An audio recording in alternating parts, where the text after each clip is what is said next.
ये ध्यान दीजिएगा, force and laws of motion बता चुका था मैं आपको, and force and laws of motion में लगभग सभी कुछ बता दिया है, ठीक है। जैसे law of conservation of momentum भी बता दिया, फर्स्ट सेकंड थर्ड लॉ भी बता दिया, कुछ न्यूमेरिकल्स डिस्कस करते हैं अपन, ठीक है ना। उससे क्या है, वैरायटी भी क्लियर हो जाएगी और टॉपिक भी क्या है, रिवाइज हो जाएगा, ठीक है। समझिए, ये पहला क्वेश्चन मेरे सामने है, a constant force acts on an object, मतलब फिक्स अमाउंट का फोर्स अप्लाई हो रहा है किसी बॉडी पे, ठीक है ना। उसका वैल्यू नहीं पता अभी इसमें से। मास है उस बॉडी का 5 kg जिस पे अप्लाई हो रहा है,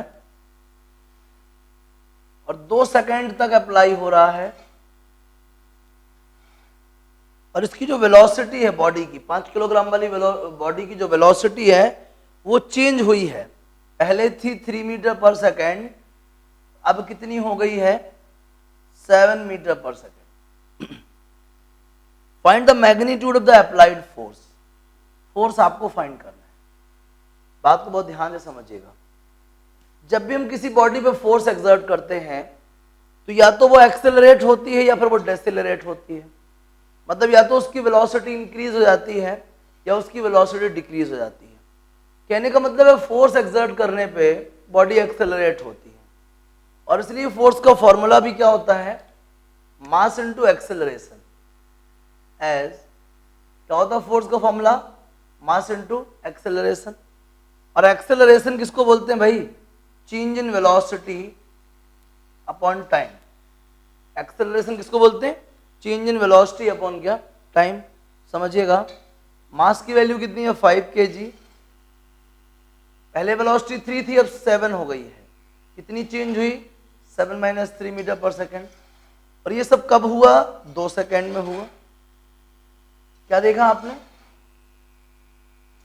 फोर्स इक्वल 5 kg इंटू 7 - 3 कितना होता है, 4 डिवाइड बाई 2 कितना आएगा, 2 metre per second square.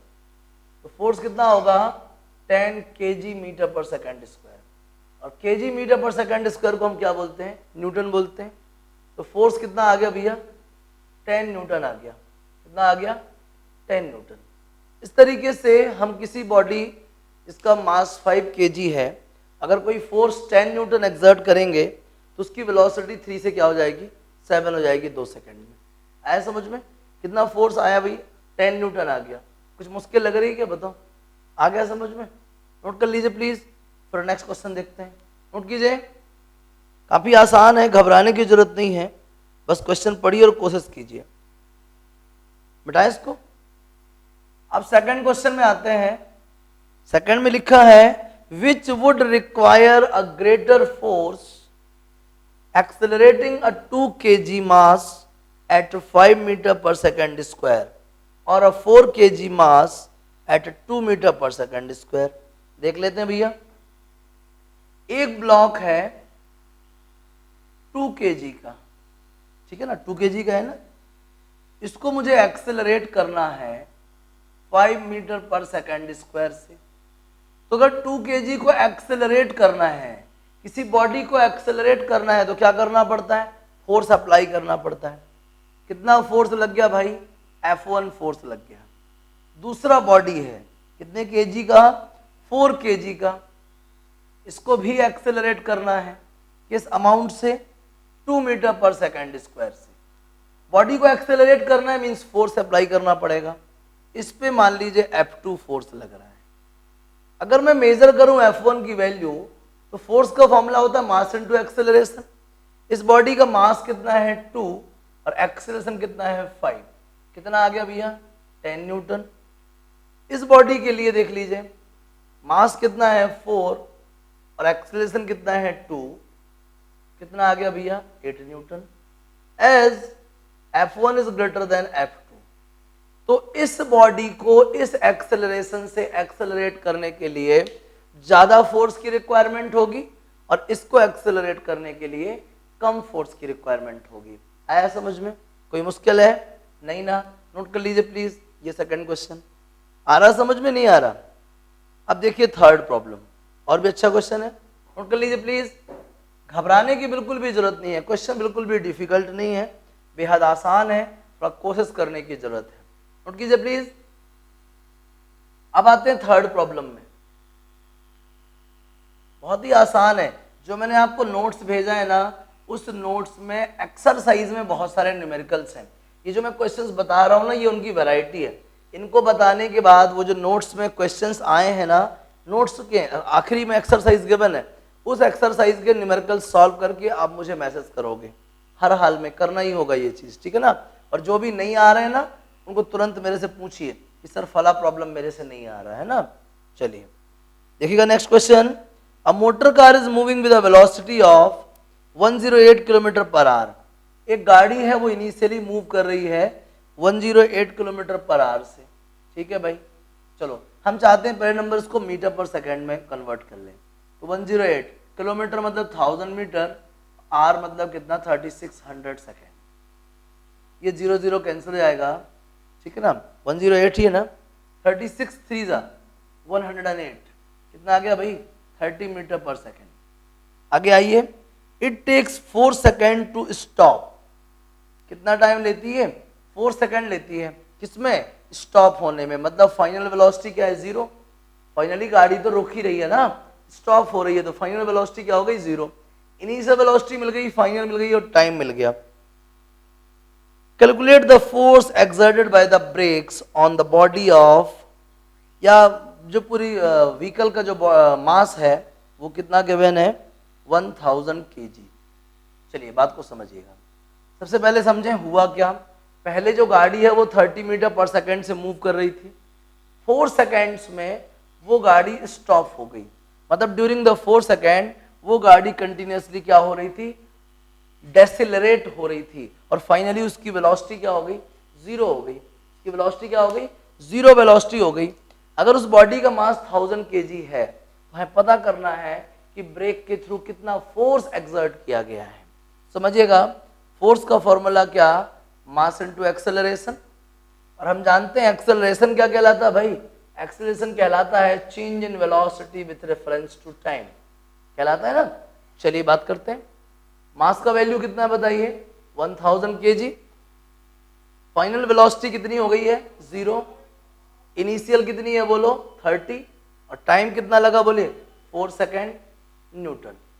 F is equals to 1000, 0 minus 30 तो कितना आएगा -30 अपॉन कितना 4। सॉल्व करिए इसको, 4 7 जा 28, अरे कट कर दो यार, -30 बाय 4, 4 2 जा 8, 4 5 जा 20, 250 मल्टीप्लाई कर दीजिए, 25 3 जा 75 00। भाई इतना रिटार्डिंग फोर्स एक्सर्ट करना होगा, अगेंस्ट द वेलोसिटी एक्सर्ट करना होगा, जिसकी वजह से बॉडी क्या हो जाएगी 4 सेकंड में स्टॉप हो जाएगी। समझ में आया नहीं आ रहा है, बढ़िया बन जाएगा। चलिए नोट कर लीजिएगा इसको भी। नेक्स्ट क्वेश्चन की तरफ चलते हैं। घबराना कहीं नहीं है, प्रॉब्लम बहुत ही सिंपल है, जल्दी से नोट कर लीजिए। अब देखिए प्रॉब्लम नंबर 4, बेहद आसान है, घबराने की बिल्कुल भी जरूरत नहीं है। 4th क्वेश्चन पे फोकस कीजिएगा। क्वेश्चन है, force of 5 Newton gives a mass m1 and an acceleration of 10 meter per second square and a mass m2 and acceleration of 20 meter per second square. What acceleration would it give if both the masses are tied together? ठीक है ना, समझिएगा। सबसे पहले एक कोई block है m1, उस पे फोर्स एक्सर्ट हो रहा है 5 न्यूटन। दूसरा मास है m2, उस पे फोर्स एक्सर्ट हो रहा है 5 न्यूटन, ऐसा ही है ना। चलिए जब m1 पे लगाया तो m1 एक्सेलरेट हुआ कितने से 10 मीटर पर सेकंड स्क्वायर से। m2 पे लगाया तो m2 एक्सेलरेट हुआ कितने से 20 मीटर पर सेकंड स्क्वायर से। समझ रहे हैं बात को। चलिए अब कहते हैं अगर इन दोनों बॉडीज को कंबाइन कर दें, दोनों बॉडीज को साथ में बांध दें और फिर 5 न्यूटन का फोर्स लगाएं, तो बताइए इस बॉडी में कितना एक्सेलरेशन होगा। समझिएगा, 5 न्यूटन जब m1 पे लगा तो इतना एक्सेलरेशन हुआ। आप बहुत अच्छे से जानते हैं F is equals to ma, समझ रहे हैं बात को, F is equals to ma। तो आप देख रहे हैं m1 कितना आएगा, हाफ kg, समझ गए होंगे। 5 टू द 10, 2 नीचे आएगा। तो अब जब 5 न्यूटन का फोर्स m2 पे लगा तो एक्सेलरेशन इतना हुआ, मतलब force equal mass into acceleration. 5 4 जा 20, m2 कितना आ गया 1/4 kg। When both the bodies tied, then total mass capital M, total mass क्या हो जाएगा बोलिए, m1 प्लस m2। जब दोनों बॉडीज को साथ में बांध देंगे टोटल मास क्या होगा, m1 प्लस m2। m1 का वैल्यू है 2/4 और m2 का वैल्यू है 1/4। फाइनली कितना आ जाएगा 3/4 kg। समझ में आ गया, कुछ मुश्किल लग रही है। ये हुआ total mass. Force equal ma, कितना फोर्स एक्सर्ट कर रहे हैं भैया, 5 न्यूटन का फोर्स। कितना फोर्स दे रहे थे, 5 न्यूटन का। मास कितना है 3/4 kg। ए का वैल्यू चाहिए आपको, ए का वैल्यू क्या होगा, 5 4 जा 20, 20/3 मीटर पर सेकेंड स्क्वायर। कितना होगा बोलिए, 5 4 जा 20, 20/3 मीटर पर सेकेंड स्क्वायर। क्या मुश्किल लग रही है आपको बोलिए, आ गया समझ में। इस तरीके से जैसा क्वेश्चन कह रहा है वैसा करते चले जाओ, घबराने कहीं कोई जरूरत नहीं है, एकदम सिंपल है। आपको जैसा क्वेश्चन ने बोला आपने ऑपरेट कर दिया, मैंने ऑपरेट कर दिया और आंसर आ गया। कोई मुश्किल लग रही है आपको, चलिए एक आध और उससे क्वेश्चन देख लेते हैं। 5th प्रॉब्लम, ये सब कुछ समझ में तो आ रहा ना आपको बढ़िया से, जल्दी से नोट कर लीजिए। ये 4th क्वेश्चन था, 5th के तरफ चलते हैं। क्वेश्चन नोट करने में भी संकोच मत करिएगा, बहुत ही अच्छे अच्छे क्वेश्चन हैं, ठीक है। और इन्हीं न्यूमेरिकल के बेसिस पे अपन को पूरी एक्सरसाइज सॉल्व करनी है। चैप्टर में जो जो चीजें बताई हैं वो आपको लर्न करना है, उसमें से जो चीज आपको क्लियर नहीं हुई है वो आप मेरे से पूछ सकते हैं। नोट्स के थ्रू आप सारी चीजें रीड कर सकते हैं। एनसीईआरटी भी रीड करना है, एनसीईआरटी से हमारी टर्मिनोलॉजी स्ट्रांग होती है और हम जो है एनसीईआरटी के साथ फेमिलियर होते हैं, ठीक है ना। टीचर और एनसीईआरटी को हमेशा मिक्स करके चलें, उससे हमें रीडिंग और क्या देना चाहिए, लर्निंग में काफ़ी ज़्यादा इफेक्ट पड़ता है, काफ़ी सपोर्ट मिलता है। अभी 5th प्रॉब्लम में ना ग्राफ दिया है, ग्राफ दिया, घबराना मत, अच्छा क्वेश्चन है। ये देखिए ग्राफ दिया हुआ है, समझिएगा। ये वेलोसिटी टाइम ग्राफ है भाई, ये टाइम एक्सेस है और ये वेलोसिटी है। वेलोसिटी सेंटीमीटर पर सेकेंड में गिवन है और टाइम जो है मुझे लगता है सेकेंड में गिवन है ना। समझिएगा 5, 10, 15 और ये क्या 20, फिर आगे 25 भी है। ये 1 2 3 4 5 6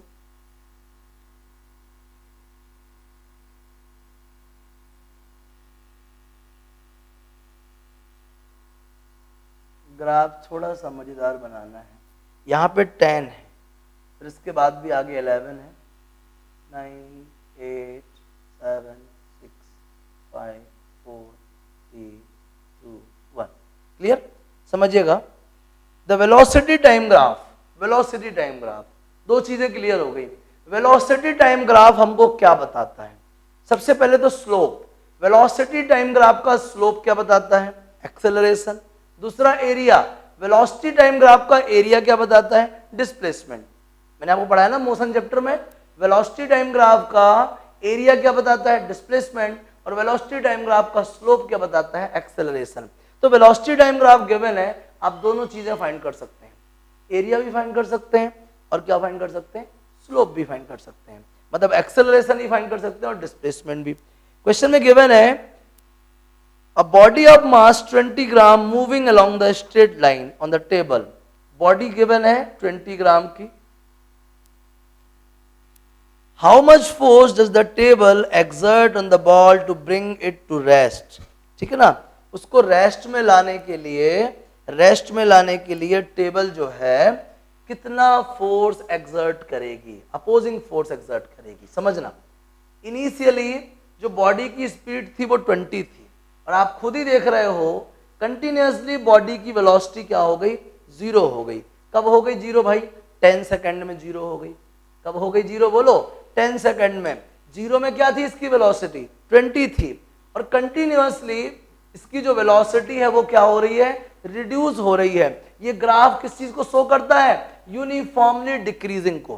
किसको शो करता है? यूनिफॉर्मली डिक्रीज होने को शो करता है कि नहीं करता? पता है आपको, मोशन चैप्टर में पढ़ा था। ये यूनिफॉर्मली डिक्रीज हो रही है, वेलोसिटी डिक्रीज हो रही, मतलब डेफिनेटली एक ना एक दिन गाड़ी क्या है? रुक जाएगी। वेलोसिटी कंटिन्यूअसली डिक्रीज हो रही है तो एक ना एक दिन वेलोसिटी क्या हो जाएगी? जीरो हो जाएगी। क्या हो जाएगी? वेलोसिटी जीरो हो जाएगी। तो कब जीरो हो गई भैया? 10 सेकंड में जीरो हो गई। क्वेश्चन वाले भी पूछते हैं कि वो बॉल जो इस मैनर में मूव कर रही है उसको रेस्ट में लाने में टेबल ने कितना फोर्स एक्सर्ट करा? तो फोर्स क्या होगा भाई? Mass into acceleration. मास कितना है? 20 ग्राम। एक्सेलरेशन मतलब क्या हुआ? Change in velocity upon time.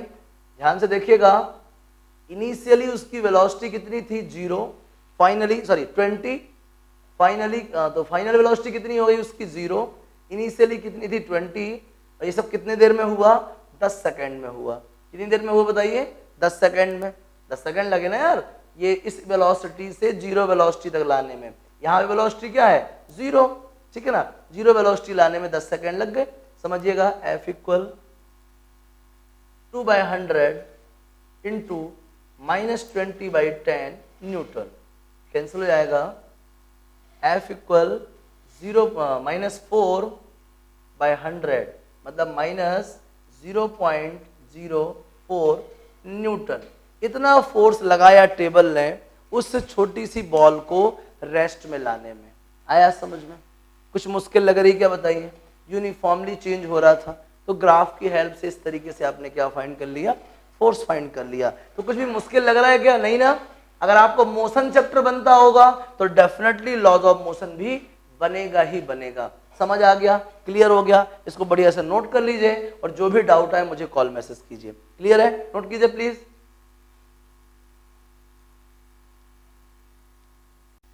देखिए और नेक्स्ट क्वेश्चन देखिए, problem number 6। A bullet of mass 20 gram is horizontally fired। Bullet है, उसका मास गिवन है आपको, कितना है? 20 gram. Fired horizontally with the velocity of, इसकी वेलोसिटी भी गिवन है 150 metre per second, from a pistol of mass 2 kg। Pistol का भी मास दिया है 2 kg। What is the recoil velocity of the pistol? समझे बात को? शुरुआत में जब फायरिंग नहीं हुई थी तो बंदूक मोशन तो कर नहीं रही थी, बंदूक तो आपके हाथ में थी, रेस्ट में थी। तो इनिशियल वेलोसिटी जो बंदूक की है वो क्या है? जीरो है। जब वेलोसिटी ही जीरो है ऑब्वियसली मोमेंटम भी जीरो होगा। इनिशियली अगर कोई बंदूक रेस्ट में है, अब आपके हाथ में है तो रेस्ट में ही है ना, तो उसकी वेलोसिटी जीरो है। वेलोसिटी जीरो मतलब मोमेंटम जीरो है। बाद में जैसे ही आपने गन से बुलेट फायर किया, फायर करते ही जो बुलेट है वो फॉरवर्ड मूव करने लगी। किस वेलोसिटी से? 150। तो बंदूक का मोमेंटम क्या हुआ? Forward momentum. गोली का मोमेंटम क्या हुआ? गोली का मोमेंटम हुआ 20/1000, ये हो गया मास, और वेलोसिटी कितनी? 150 मीटर पर सेकेंड। समझ रहे हैं बात को? ये किसका मोमेंटम हुआ? गोली का, प्लस बंदूक का मास कितना है? 2 kg, और शायद इसकी वेलोसिटी क्या रही हो? v। शायद इसमें जैसे ही बुलेट फायर हुई obviously by the force of reaction जो बंदूक है वो भी किसी न किसी तरह मूव करेगी, जनरली बैकवर्ड मूव करेगी, रिकॉइल होगी, ठीक है ना? तो समझिएगा, इनिशियली बंदूक और बुलेट दोनों रेस्ट में थे, टोटल मोमेंटम जीरो। फायरिंग के बाद दोनों मोशन में है, ये टोटल मोमेंटम हो गया, ठीक है ना? कंजर्वेशन ऑफ मोमेंटम क्या कहता है? इनिशियल मोमेंटम बराबर फाइनल मोमेंटम। अगर कोई एक्सटर्नल फोर्स नहीं आया तो इनिशियल मोमेंटम बराबर क्या? Final momentum. तो ये था इनिशियल मोमेंटम और ये क्या है? Total final momentum.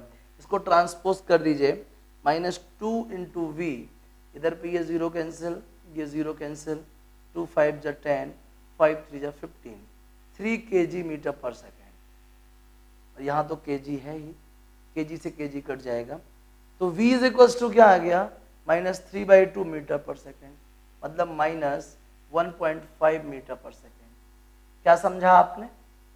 आपने समझा अगर कोई 20 ग्राम की बुलेट 150 मीटर पर सेकेंड से फॉरवर्ड फायर होती है तो 2 किलो की बंदूक पे माइनस 1.5 मीटर पर सेकेंड की रिकॉइलिंग होगी, या फिर 1.5 मीटर पर सेकेंड से बंदूक पीछे की तरफ जाएगी।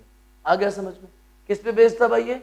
Law of conservation of momentum पे था। किस पे था? शायद अगर मैंने कंजर्वेशन ऑफ मोमेंटम बताया होगा तो थोड़ी देर के लिए क्या है उसका रिकॉइल, ये इसका नाम लिया होगा रिकॉइल वेलोसिटी ऑफ गन या रिकॉइलिंग ऑफ गन, ऐसा कुछ बोला होगा मैंने कुछ ना कुछ। समझ रहे हैं बात को? वैसे ही मैंने सबके एग्जांपल डिस्कस किए हैं, first law, second law, third law, law of conservation of momentum, सबके डिस्कस किए हैं, तो आपको सब कुछ मालूम है। समझ आ रहा बराबर से? क्लियर है? बोलिए। इस वेलोसिटी से बंदूक पीछे की तरफ आएगी। आ गया समझ में? जल्दी इसको नोट कर लीजिए, फिर नेक्स्ट क्वेश्चन पे आते हैं। नोट कीजिए प्लीज। अब देखिएगा प्रॉब्लम नंबर 7, काफी आसान है, घबराने की जरूरत नहीं है। A girl of mass 40 kg jumps with a horizontal velocity of 5 metre per second. बिठा दें इसको। क्या कहते हैं? A girl of mass 40 kg jumps with a horizontal velocity 5 meter per second onto a stationary cart with frictionless wheels. The mass of the cart is 3 kg. What is her velocity as the cart starts moving? Assume that there is no external unbalanced force. बात को समझिएगा। सबसे पहले क्या कहानी है? शुरुआत में 40 kg है वो लड़की, है ना। मास ऑफ गर्ल कितनी है? 40 kg। ठीक है। जंप किस वेलोसिटी से करा उसने? 5 से। वेलोसिटी ऑफ द गर्ल कितना आ गया? 5 मीटर पर सेकेंड। आ गया समझ में? एक स्टेशनरी कार्ट है, ठीक है ना। स्टेशनरी कार्ट है, कार्ट का मास है, मास ऑफ कार्ट कितना है बताइए? 3 kg।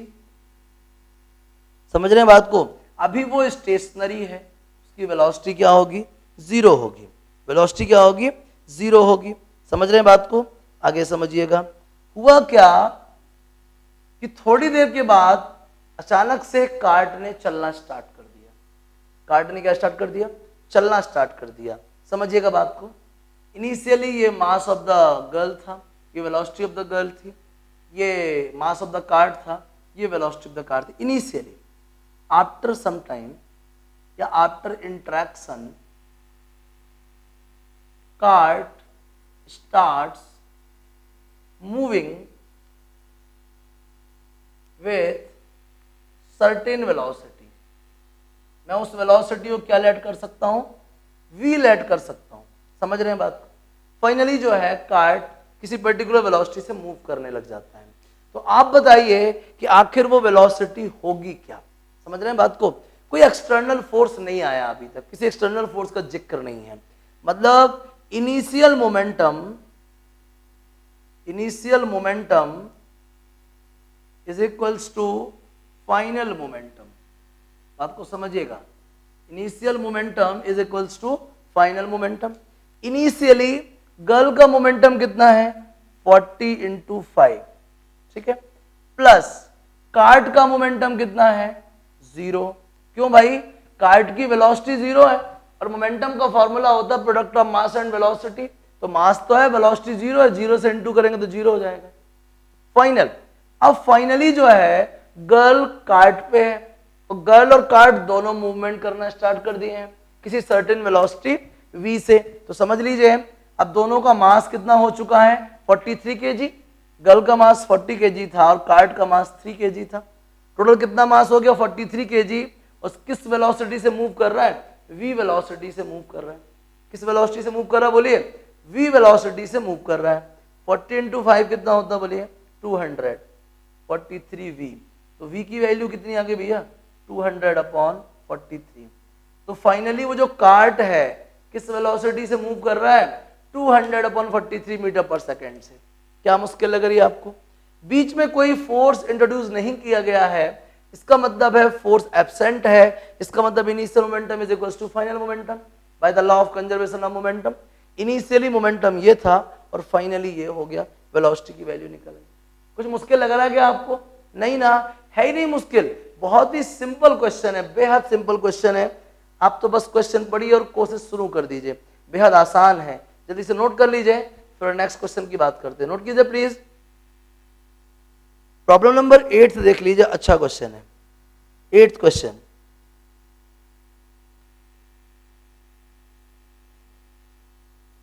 टू हॉकी प्लेयर्स, बता दें इसको, two hockey players of opposite teams, ठीक है ना, while trying to hit a hockey ball on the ground collide and immediately become entangled. One has a mass of 60 kg and was moving with velocity of 5 metre per second. समझिएगा, पहले वाले का मास कितना है, 60 kg है, ठीक है भाई, किस वेलोसिटी से मूव कर रहा है, 5 मीटर पर सेकेंड से। आगे बात करते हैं। While the other has a mass of 55 kg, ठीक है भाई, और इसकी वेलोसिटी कितनी है, 6 मीटर पर सेकेंड। आगे बात करते हैं। Towards the first player, in which direction and with what velocity will they move after they become entangled? Assume that the frictional force acting between the feet of the two players and ground is negligible, ठीक है ना। समझिएगा बात को, हम दोनों के momentum की बात करते हैं, समझिएगा ध्यान से, दोनों के मोमेंटम की बात करते हैं। इसमें कहा जाता है कि दोनों टकराने के बाद किस वेलोसिटी से मूव करेंगे, समझिएगा ध्यान से। होता क्या है, सबसे पहले अपन डिस्कस करें इनका मोमेंटम, ठीक है ना। तो इनिशियल मोमेंटम, बीच में किसी एक्सटर्नल फोर्स की बात तो आती नहीं है, ठीक है। इनिशियल मोमेंटम क्या आएगा भाई, इसका मास 60 kg, velocity 5 metre per second, किसी पर्टिकुलर डायरेक्शन में। ये m1 है, इस तरह मूव कर रहा है v1 से, ये m2 है, इस तरह मूव कर रहा है v2 से, ठीक है ना। प्लस दूसरे वाले का मास कितना, 55 kg, और वेलोसिटी कितनी, वेलोसिटी कितनी, 6 मीटर पर सेकेंड। लेकिन किस तरफ, इसके अपोजिट, तो -6 मीटर पर सेकेंड। आगे समझिए, 6 5 30, 300 माइनस 330, कितना आएगा net momentum, -30 kg metre per second. ये आ गया भाई इनिशियल मोमेंटम। अब मैं निकालता हूं फाइनल मोमेंटम। जब दोनों दूसरे टकरा गए तो टकराने के बाद दोनों कंबाइन तरीके से चलेंगे, दोनों का मास क्या, m1 प्लस m2, और दोनों ही कॉमन वेलोसिटी क्या, v। समझिएगा ध्यान से। तो पहले वाले का मास 60, दूसरे वाले का 55, और वेलोसिटी क्या, v, kilogram metre per second. कोई बीच में एक्सटर्नल फोर्स इंट्रोड्यूस नहीं हुआ, मतलब मोमेंटम कंजर्व रहेगा।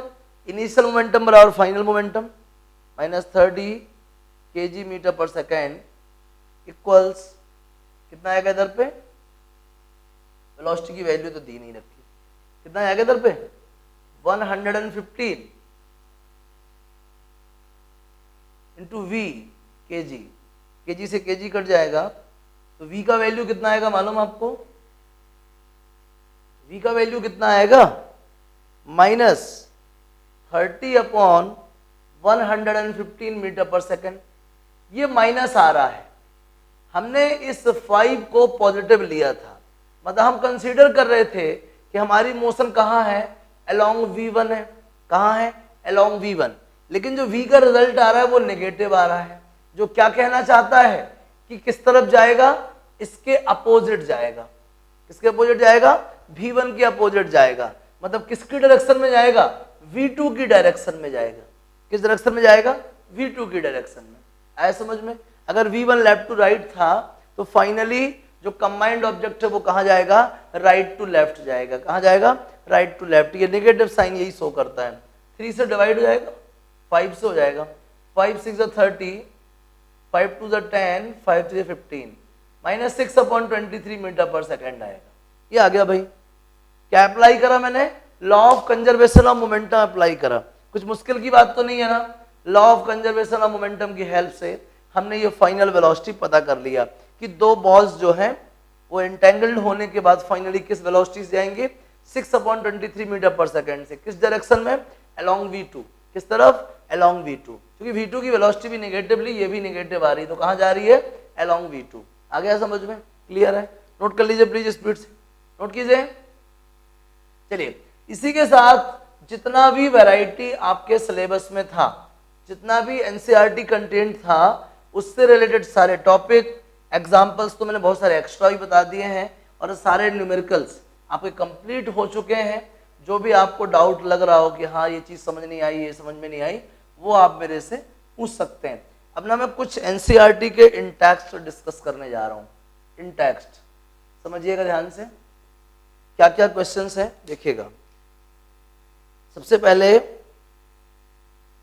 If action is always equal to the reaction, explain how a horse can pull a cart. Obviously यार, जैसे मान लीजिए हॉर्स आगे की तरफ मूव करेगा, जैसे ही हॉर्स आगे की तरफ मूव करेगा, कार्ट और हॉर्स से अटैच जो स्ट्रिंग है, उस स्ट्रिंग में क्या आएगा? टेंशन क्रिएट होगा। क्या होगा? टेंशन क्रिएट होगा। अगर टेंशन क्रिएट होगा, या मतलब टेंशन क्रिएट होगा फॉरवर्ड डायरेक्शन में, तो उसके अपोजिट रिएक्शन क्रिएट होगा कहाँ? बैकवर्ड डायरेक्शन में। तो वो एक्शन कहला जाएगी कार्ट के ऊपर। तो कार्ट किस तरफ मूव करेगा? फॉरवर्ड डायरेक्शन में। ऐसे देख लो, ये हॉर्स हो गया, ये स्ट्रिंग हो गई, ये कार्ट हो गया।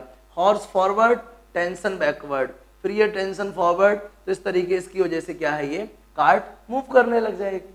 आया समझ में? इस एक्शन रिएक्शन पेयर की वजह से। ठीक है, चलिए next question. Explain why is it difficult for a fireman to hold a hose which ejects large amounts of water at a high velocity। ठीक है ना? क्या कहते हैं?